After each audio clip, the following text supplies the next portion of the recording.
African show called Africa, and your host Gazalork Sefu. We are diving into a completely different area that we've ever really dove into before.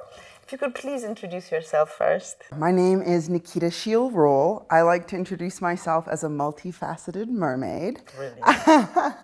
And I'm an island girl, all the way from the Bahamas, and happy to be here in Ethiopia. Beautiful. So are we. We're happy you're here.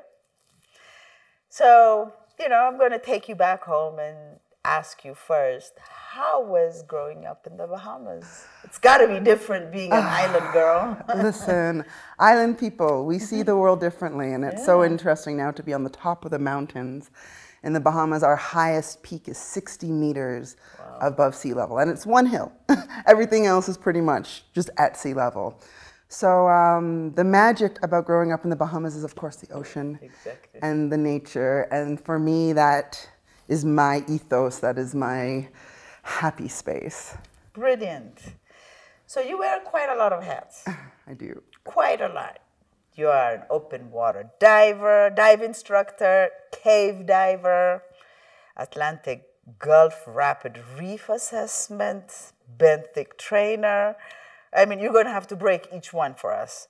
Artist, educator, and a luxury estate agent.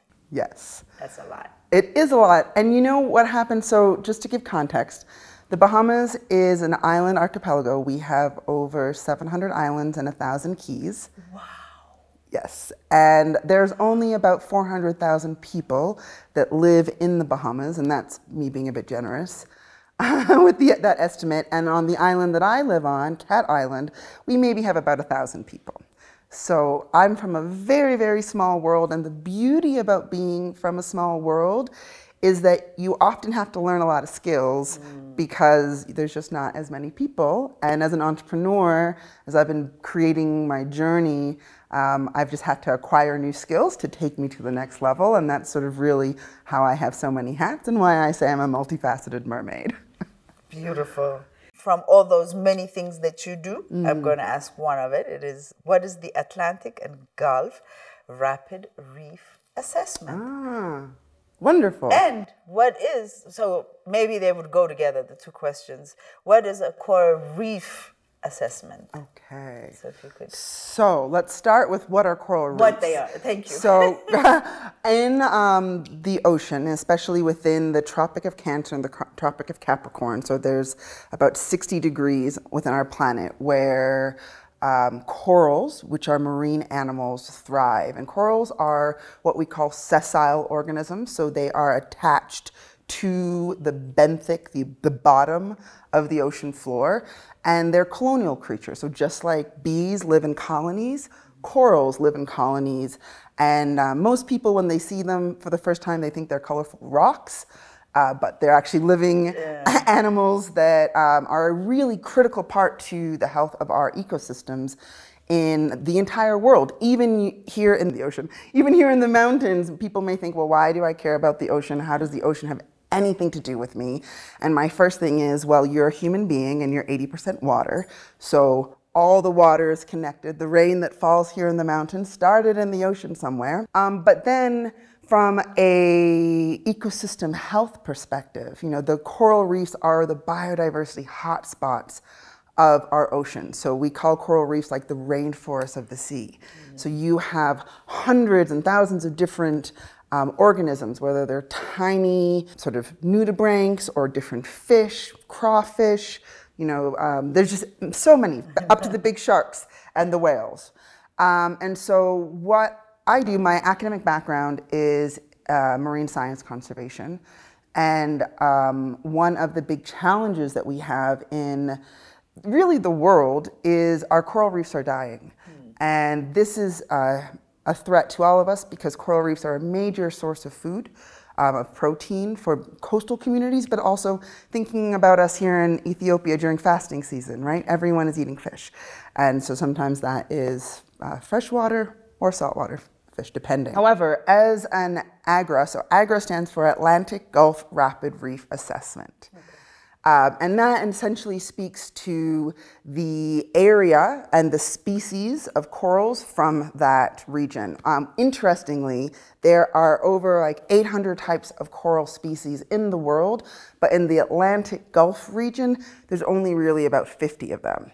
And so what I do is I train community members to develop the technical skills to enter into the sciences, so that we have the ability to even understand the health of our coral reefs. There's been such disparity between primarily those people from the Western countries who have had access to higher education, to even enter into marine science fields. And there's great need for people, especially in the Caribbean, to be able to access that industry. And so as a trainer in the AGRRA methodology, I train community members to become what we call certified community marine scientists, which is an access point into the research economy, the knowledge economy, as a way to not only create sustainable livelihoods, but ultimately, how do we understand the health of our oceans so that we can support thriving communities that are depending on these critical ecosystems? How did you choose to get into biodiversity, wildlife, and ecosystem health? So it all goes back to, as a child, I had my very first job working on a snorkel boat with tourists. So tourists would come, and then I would give them the mask and the fin and the snorkel and take them guided, snorkeling on the coral reefs. And as a 13, 14-year-old, I was like, this is the best job in the world. Good. I'm getting paid to be in the water. Becca, I'm going to be a marine biologist. And so that took me into, I did my undergraduate degree at University of Miami in Florida in the United States. And then I did my master's at University of Edinburgh in Scotland, which was a more focus in biodiversity, wildlife, and ecosystem health. And really for me, it was because it's about the intersection. There's a lot of people sometimes in the ocean space tend to focus, and it's shifting now, which is great, but they tend to focus on the biology. But for me, you can't save the ocean and the creatures in the ocean unless we focus on the people. And so by taking sort of a more sustainable development approach and lens to understanding the oceans, it's sort of really what took me into this nexus of biodiversity, human health and well-being, and then how do we create these solutions. Now that you mentioned the coral reefs, I would like us to understand, the people that don't have them around them, if you could educate us, because we don't see them every day, what is so important about them and what we need to do to be able not to lose it? So many coral reefs are critically endangered. Why are they endangered? Maybe that's the question. Well, climate change has a huge part to do with it. It's just one of many factors. But the thing is, with the ocean, you're in water, so everything is open. So often it's very hard for us to pinpoint the one cause for the death of our reefs. But what we are seeing, I'm sure you may have heard about like mass bleaching episodes where the waters are getting warmer, and corals have the symbiotic relationship with a tiny macroalgae called zooxanthellae. I like to use the analogy of like a marriage. They work happily together when the water temperature and conditions are good, but when they're not good, the marriage gets very not good. And then the zooxanthellae leaves, or the coral kicks them out, but there's a separation. But the zooxanthellae, this microalgae, gives the coral its color and also helps to, through photosynthesis, bring in food to help feed the coral. So it helps with coral health. But ultimately, I think what's important for us to remember is that we are one planet. And even though we're high in the mountains right now having this conversation, we are 100% connected to everyone on this planet. And so even, for example, most of the goods shipment that comes, it comes by boat. So we are directly connected to the ocean, whether you see the ocean every day or not. And the health of the ocean helps to regulate not only our atmosphere, but the weather and temperature. So it's a huge part of our planet, even though we don't see it every day here in the mountains. Why are corals very important to marine life? They are, coral reefs, think of them like the rainforests of the sea. So they are the ecosystem that houses everything.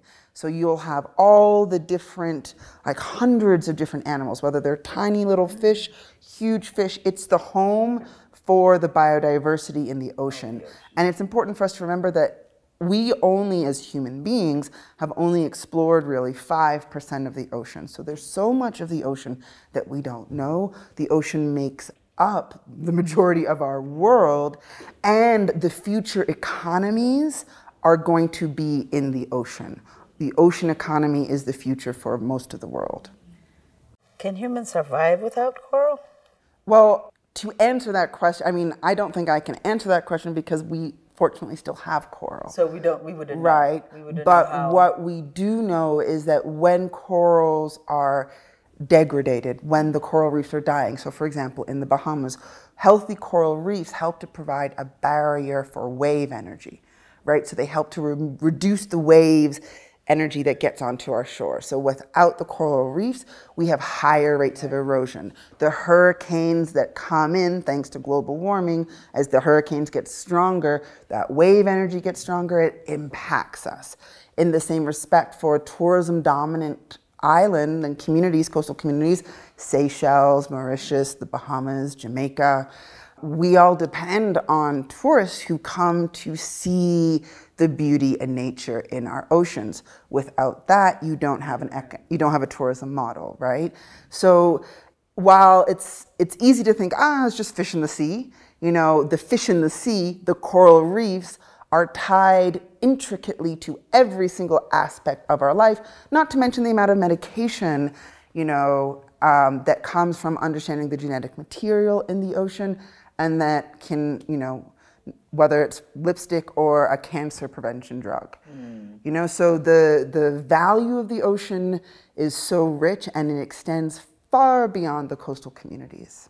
Okay, wow. Have you found an innovative and sustainable solution to address the growing threats to our environment? So I like to think of myself as someone who sits at the intersection of co-creating these solutions. And I would say one of the solutions that we're cultivating now here in Ethiopia is a party. We have an event called Skate for Peace, right? And so you're getting like, Nikita, break it down, make it connect to the ocean. So this is based on the idea that when we think about big global issues like climate change or biodiversity loss, you know, it's not just one person destroying it. It's not just one country who's impacting it, right? These are global issues. But in order for us to actually solve a global issue, we have to have a global perspective. So many of us don't. So many of us don't even know each other. We don't speak the same language. We have completely different cultures, different calendars. And I think these are real barriers to meaningful conservation.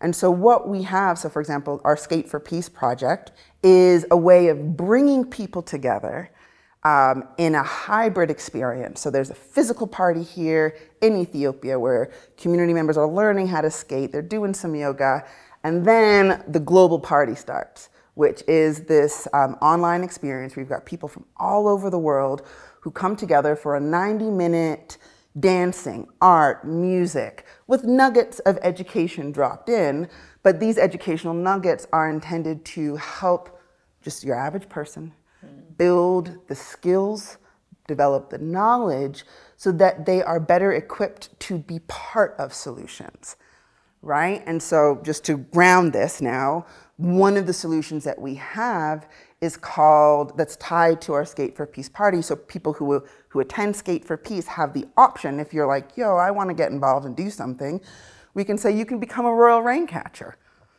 What's a royal rain catcher? Well, you know, whether you're here, and this is a major issue right now in Ethiopia, right? And many parts of the world where rain patterns are shifting. Right. right? Some regions are in extreme drought, others are experiencing flooding, and this impacts our daily life. And it all, like the water cycle, whether it's the rain falling from the sky, it ties to the ocean. But the better that we can understand rainfall in the world, the better we are able to make decisions, whether it's policy decisions or even as a farmer to know, like, we need to shift our water harvesting methods, you know, for agriculture purposes. So participants in, for example, the Skate for Peace party, the party is supposed to be a very casual touch point, right? Because we have to understand that most people are operating in crisis mode. Like, no one has time to think about big global issues. They're trying to feed their children, pay bills, just get through the day. And so if we want people to actually think about things beyond the crisis, we have to engage them in ways that are meaningful. We have to cultivate heartfelt relationships. I actually have to like you. And then if I like you, I'm probably going to listen to what you're going to say in a more meaningful way. And that's what the party is all about. It's an engagement method to tangible solutions. Now that you've mentioned the party, let's talk about the party. When is the party? All right, we're going to have 4 parties this year. Okay. So the first one will be in April, and then they're going to be in a 2-month-ish cycle from there. We have local partners. So for our hybrid party, we're working with the Addis Ababa University Peace Club, the Addis Ababa University Art Club, the African Artists Peace Initiative, Heron's Yoga, Ethiopia Skate. So all of these different partners from different walks of life are coming together to throw this party in April. Yeah, so that's going to be the first event. Actually, we had one already last year, which was our sort of pilot in Ethiopia. And so it was a much smaller event with 20-ish people, 25 people. But so now we're going full throttle and we're expecting 150 people physically at the first party. And the reason behind giving the party? You're educating people. So just so we know. The party is an engagement tool. Right? We have to meet people where they are. And if I just come up to you and I say, hey, you know, coral reefs are dying, and you're just like, Ende? What? Like, coral, what? I don't have time for this, you know? Like, you're just not on my run, especially if you're a younger person, right? And we know Africa is young people, so we have to connect with young people in a way that young people connect. And so the party, and what's cool about the party is that it's actually an intergenerational learning experience. So while there are the physical activities happening here, once we go enter Zoom land, if you will, then it's open to your mom and your dad and your Grammy and your cousin.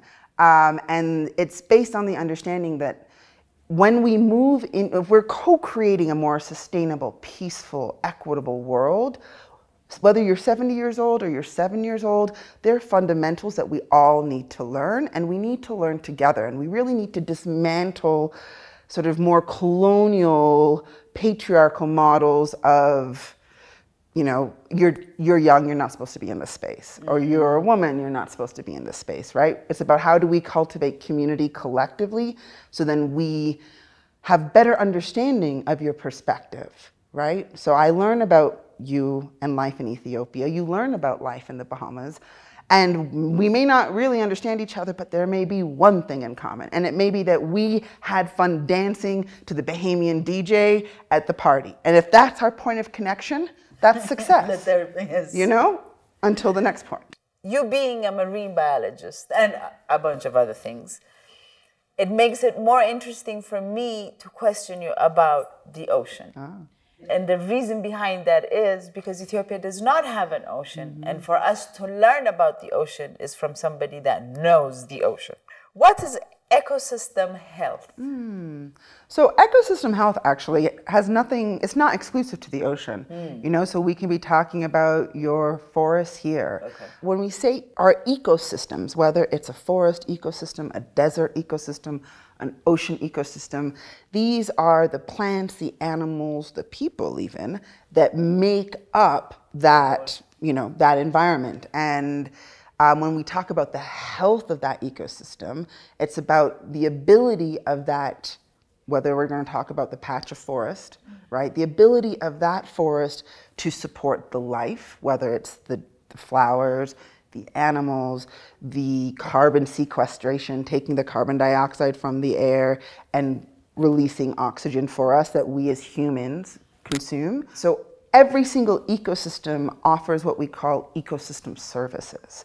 And this is often where the tension comes in when we talk about conservation or environmental protection, because often these ecosystem services are perceived to be free resources, like clean air. But we learn very quickly when water becomes super scarce that an ecosystem service like water all of a sudden isn't so free, and we actually have to be very intentional about how we ensure the quality of the water, the safety of the water, the access to the water, and so on. And so when we say ecosystem health, it's about how healthy are our ecosystems, the mountain, the grasslands, the coral reefs, so that they can support life and that we can maintain this balance. What is Young Marines Explorers? Wonderful. Young Marine Explorers, or Why Me, is the nonprofit organization that I founded about 16 years ago now, when I was an undergraduate student at University of Miami. And it started as a way to connect Bahamians with the ocean. Because of our complex colonial history in the Caribbean, many of us don't swim. We live on islands, we're surrounded by water, but we have very complex relationships with it. My name is Anthony, and I'm from Nassau, but I've been living on Cat Island for about 8-9 years now. I live on the ocean, right in front of it. But I'm a little afraid to go in the deep water because I'm afraid of the sharks and stuff like that. And the ocean has never really been seen as a space for Black people, right? From a Western standpoint. And so the work with Why Me has been to help to dismantle some of these thoughts, and some of them are real barriers. Like, one, if you don't know how to swim, well, you're not going to go into the ocean. If you're afraid of what's under there, you've never put your head under the water, it's foreign. Humans are afraid of what we don't know. Yeah. But so now the work with YME Bahamas, actually I'm very excited. We're now in the process of seeking to register YME here in Ethiopia as an Ethiopian chapter. As many people may not know, but it's important that they do know, the 6th region of the African Union is the diaspora, and I'm a huge advocate for especially those of us in the diaspora from the Caribbean who often get forgotten, because while so many Africans leave the continent willingly and go out searching for employment, there were millions of us who were not willing in our departure, and that has led to a host of complexities within our countries. And so the work that we're doing now, whether it's the Skate for Peace project really, is how do we strengthen relationships? How do we create meaningful access points for Caribbean islanders to connect with the continent, to learn our heritage that we were forcefully cut up from? But then also in the same respect for those who are living and residing here in the continent to really understand the history of the Africans in the middle of the ocean. Exactly. Because we are all one people. Absolutely. And how do we learn? At least you came to Ethiopia, and now you're learning about Ethiopia. Mm-hmm. And now we've gotten the opportunity to have this conversation with you. So we're hoping we'll educate other people about the Bahamas. Exactly. And the relationship with Africa that you're going to be working on. Yes. Because I think we really, truly need to somehow start knowing about each other. And like you said, we go to the West. Now we can go to the islands. And also it's remember, I think for our collective healing as a people, we have to dismantle and heal our colonial wounds, right? Colonialism, white supremacy is a mindset, it's an ideology. Being African even is an ideology, right? It's a way of thinking and being.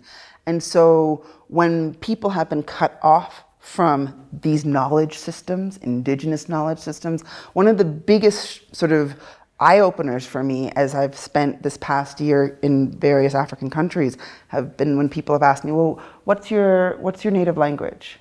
And I'm just like, I don't know. You know, like, how would I know? We don't know. Yeah. You know, we don't even know exactly I don't even know exactly which part of Africa my ancestors are from, right? So for me, all of this connecting with our heritage, learning and helping to really empower ourselves so that we love ourselves as Black people is part of ocean conservation. What is biodiversity and why is it so important? That's a really good question. And biodiversity really is, I think, the lifeblood of our planet, right? When we say biodiversity, we're talking about the diversity in the different animals and plants and humans.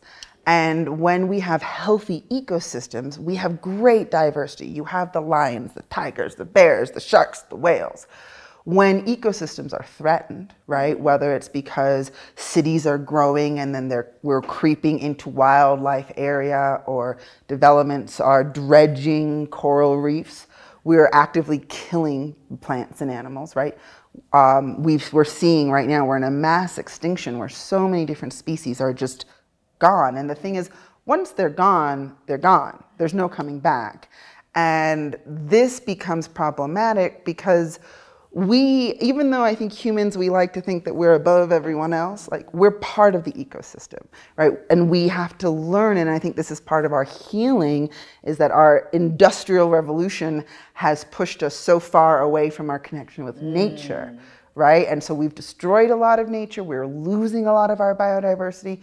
And so now to swing back, we have to be a lot more intentional about cultivating and creating spaces where biodiversity can thrive. And then also humans are better at living in harmony with nature and with ourselves, because we are nature, right? Exactly. That's very true, because that's the number one. We have to learn to live with each other before we start thinking of living with ourselves, and then living with others, and the nature around us. Beautiful. Well said. Thank you very much. So I guess that in itself, what you just said, that's how we lose biodiversity, because of us. Humans are like the number one, you would say. Absolutely. Yeah. And then now that we know that we shouldn't lose the biodiversity, how do we know that it benefits us not to lose the biodiversity? Do you understand what I mean? I do. I mean, do you eat food? Right.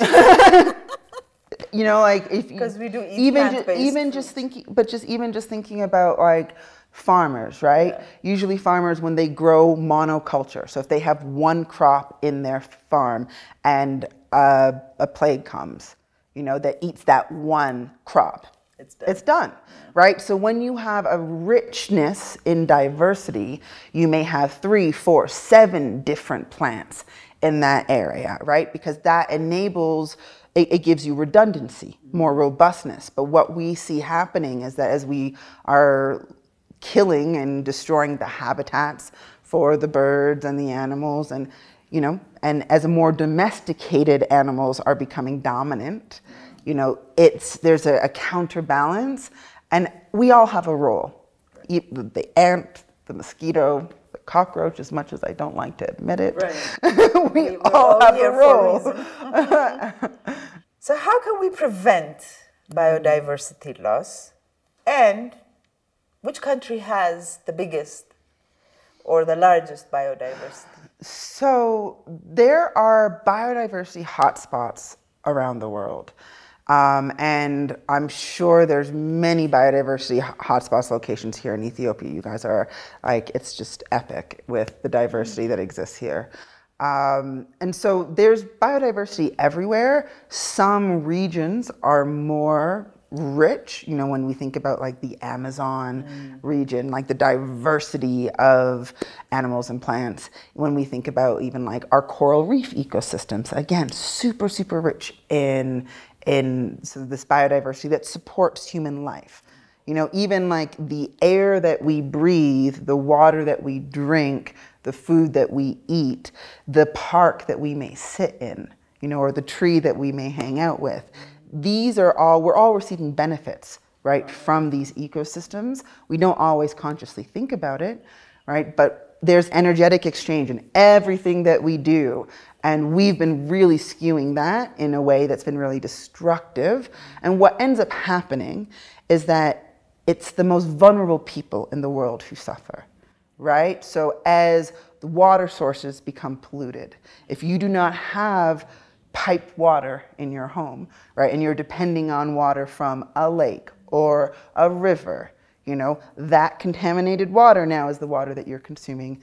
And we all know how tragic and horrific and deadly it can be when we do not have clean and safe water to consume.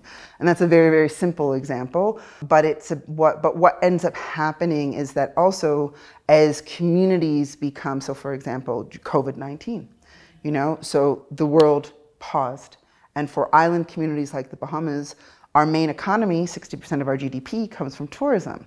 The world wasn't traveling. So what do people do? Well, they look to their environment, right? Our environment is our first safety net, but then that also means that we can become very, very destructive when we have no other options, right? Because we're cutting down all the trees to make charcoal because we need to cook, right? Or we need to keep warm. And so these counterbalances, while the more upper middle class, you know, tend to not feel the immediate pressures of biodiversity loss, our most vulnerable members in our community suffer the most. And also when you think about climate change and our ability to adapt to climate change, healthy ecosystems are our greatest defense to the changing climate. And this is why it's so important for us. Now we come to wildlife. Mm. Yeah. What is the importance of wildlife? I mean, it's all kind of wildlife, biodiversity, it's all connected, you know, and I'll take you to the ocean. So sharks, you know, a lot of people, because of media, have irrational fears about sharks just because in some movies they've looked scary.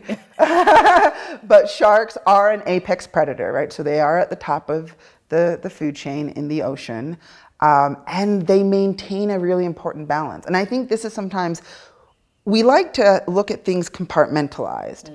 And I think it's very important for us to remember that we are a whole system, right? So you have the sharks and you have groupers, which are bigger fish, and then you have smaller fish, and then you have coral. And they all kind of operate together.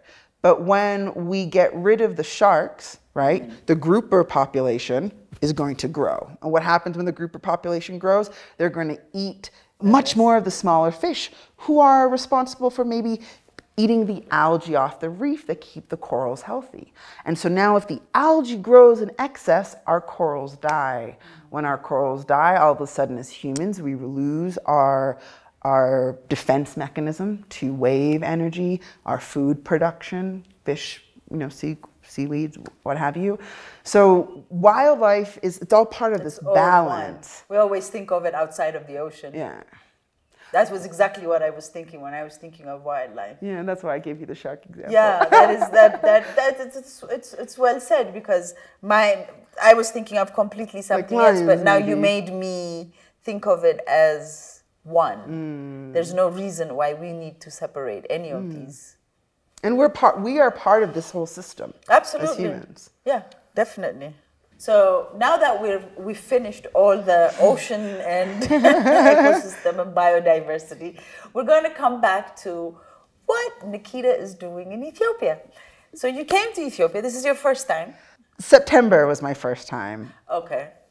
And So why did you come? Why did I come? Yeah. Why Ethiopia? Why Ethiopia? Well, to be honest, during COVID, I woke up one morning and I was just like, wait a second, English wasn't our first language. You know, and so I really, as I was working to heal a lot of the colonial wounds that I had inside of me, I was also searching for access points and entry points to the African continent. And I have a really good Ethiopian friend who sort of served as a gateway for me. And so during COVID, I started learning Amharic. And it was just sort of, I would paint the letters. I would Google a word, Maskana, for example, and then paint it. And it was just a first step for me. But also, as I spend a lot of time in the climate change space, I have been a delegate with the government of the Bahamas at the past UN COP climate change meetings. I've really been thinking about how do we make this make sense? Because countries like the Bahamas, small islands, are in this precarious position. Everyone thinks that we're really wealthy. We have really high GDP because we have a huge percentage of the 1%ers of the world living in the Bahamas, and we're a tax haven, right? So it skews our numbers. And when development funding is based on GDP, it means that we're disqualified for a lot. But what you have is you have two realities, you know, and there's the realities for those who have access to extreme wealth, and then there's the majority who don't. And for me, as someone who's running a nonprofit organization and was just really frustrated because I wasn't able to access real money to support the work that my community needed. And I started developing and strengthening connections with young people, young climate leaders working here and throughout the African continent. And I thought, when I learned, because for a long time I did not know that we were considered the 6th region of the African Union. And then all of a sudden one day I was just like, wait a second, hold up. We are Africa? Like, we're Africa? We're Africa. And then I was like, wait a second. Okay, let me see if I can shift this. And so I spent most of last year listening to young climate leaders about the work that they're doing, the challenges that they have from an African perspective. And I figured, well, if I can tell the story of Caribbean small islands grounded within the African narrative, this will probably give me a better chance of accessing real money. But also, there's only 400,000 people in the Bahamas, right? So when I'm screaming about us 400,000 people and there's 130 million here in Ethiopia, you know what I mean? Right. So the odds were not in my favor. So I figured it would be a strategic move to position myself here. I would learn a lot about myself, about and then also, Ethiopia not being colonized is a huge thing, because in the West, we don't know what we don't know, you know, and the colonial mindset, the colonial way of being is so ingrained in us, and it requires such unlearning. So this was sort of like my first, let me see what I can figure out and then bring back. And so this goes back to the Skate for Peace parties. You know, Skate for Peace is, well, that's what we call it here in Ethiopia. In the Bahamas and the Caribbean, we call it the Grouper School Party. So one event, two different names, because culturally relevant. But it's a way of helping to create this access point for our people so that we can start to dismantle. But in the same way, I think for here in Ethiopia or in other African countries, there's so much that you can also learn from us in the region, right? So there has to be this meaningful knowledge sharing, and we all have the same challenges, and one of the biggest challenges is access to real financing. And so what we've been working on as we're registering YME Bahamas here as an organization operating in Ethiopia, and we've been developing some programs. But it's also, how do we tell a bigger story? A story that's not just of the 400,000 people in the Bahamas, but it's a story of all the young people in Africa that includes the 6th region, right? And how do, because we're all challenged, but if we can work together, co-create one story that has multiple people, multiple projects tied to it, then this is, I guess in theory, we're going to be able to mobilize more resources, because some of the crux to young people accessing financing is that we don't have the skills, or we're not thinking big enough, or there's all these different barriers. And so it's just like, how can we reduce those barriers, increase our credibility and our viability to access real money so that we can do the work in our local communities, whether it's in Botswana or the Bahamas. This year, we're celebrating 50 years of independence. Wow. We're growing, you know, we're growing, but there are major barriers because of our colonial history. You talk about education. What are we educating people for? For hundreds of years, in the Bahamas and in many Caribbean countries, we've been educating people for service industry, you know, and there's value in the service industry, huge value in the service industry. And also, when we're dealing with the realities of the world that we live in, we need to have critical skills. We need to be able to tap into these knowledge economies, which for so many has been very exclusive to the global north. So for example, my education, and I'm one of the privileged Bahamians because I had means and resources and scholarships that enabled me to be educated abroad, right? So that's definitely a privilege. So education is key. So the rest of the Caribbeans. So do you go to school, like university, college-wise, within the Caribbean, or do you migrate out? It depends. A lot of it depends on how much money you have, scholarships you have access to, how good you are at sports, you know? Wow. So, and it's just being honest. So a lot of people do, and many of my friends and colleagues have studied in the region. A lot of people, if you are leaving, that means you're probably going to Canada or the United States or the UK. It's just extremely expensive. So unless you have come from a family with means or you get a scholarship, it's very difficult for you to leave the island. And one of the challenges as researchers that we actually do have, because this is, again, one of the reasons why I think in the Caribbean we're challenged. In a lot of Western countries, their governments actually fund science, right? They invest government money into research and development. In a lot of least developed countries and small island developing states, our economies don't even have that capacity. It's not even on the radar, right? But if you're not, if the people cannot access research money, then it inhibits how far the university can really be a university, right? Because the universities should be all about acquisition of knowledge and developing new knowledge, and that requires money to support research. And so I think in the Caribbean, one of our greatest challenges and opportunities is really investing in institutional capacity building. And the Cat Island Conservation Institute is a research institute that I co-founded in 2019 after Hurricane Dorian, specifically focusing on climate solutions and conservation. But I bring this up because in the West, in the Caribbean, so much of our research has been driven by Western science or parachute science, very similar as it is here, right? Which is why so much of my work is grounded in education, building the technical skills, so we can leapfrog into the knowledge economy without going through the ivory tower exclusive pathways. Now that we are, you know, we've become 6 regions. And this I'm saying because a lot of us, when we think of education, we think of the West. We don't look within.